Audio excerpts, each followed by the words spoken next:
सूखी रोटी खा के भले जिंदगी बितावा, अपने न पढ़ला बेटा बेटी के पढ़ावा।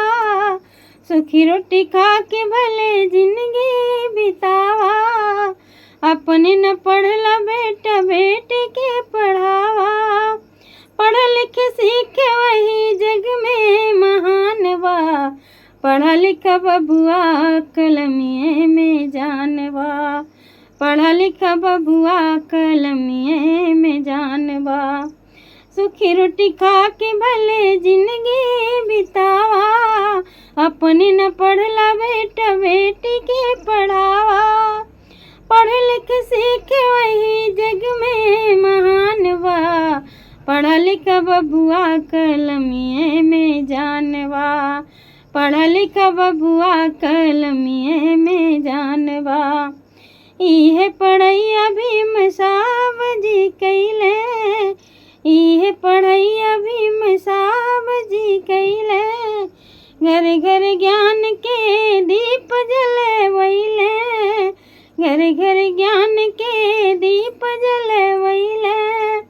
पढ़ लिख देख रच दिए संविधान बा, पढ़ लिख देख रहे रच संविधान बा। पढ़ा लिखा बबुआ कलमिए में जानवा। पढ़ा लिखा बबुआ कलमिए में जानवा।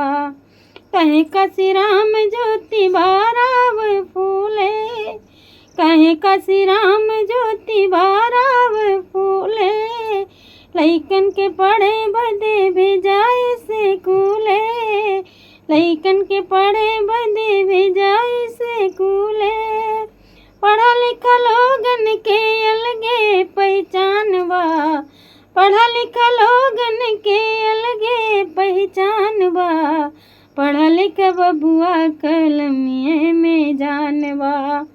पढ़ा लिखा बबुआ कलमिए में जानवा।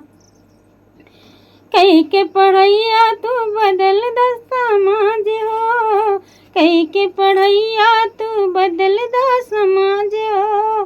तू ही हवा माई बाप जी के शान हो, तू ही तो हवा माई बाबू जी के शान हो। तोहरा से जुड़ल सबके अरमान बा, तोहरा से जुड़ल बाटे सबके अरमान बा। पढ़ा लिखा बबुआ कलमिए में जानवा। पढ़ा लिखा बबुआ कलमिए में जानवा।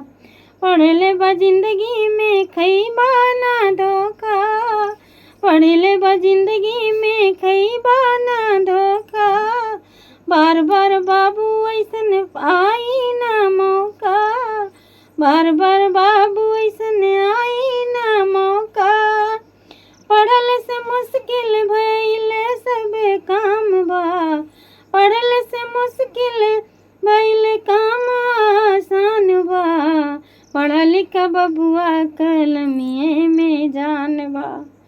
पढ़ा लिखा बबुआ कलमिए में जानवा। सूखी रोटी खा के भले जिंदगी बितावा, अपने न पढ़ला बेटा बेटी के पढ़ावा। अपने न पढ़ला बेटा बेटी के पढ़ावा। पढ़ लिख सीख वही जग में महान बा, पढ़ लिख सीख वही जग में महान बा। पढ़ा लिखा बबुआ कलमिए में जानवा। पढ़ा लिखा बबुआ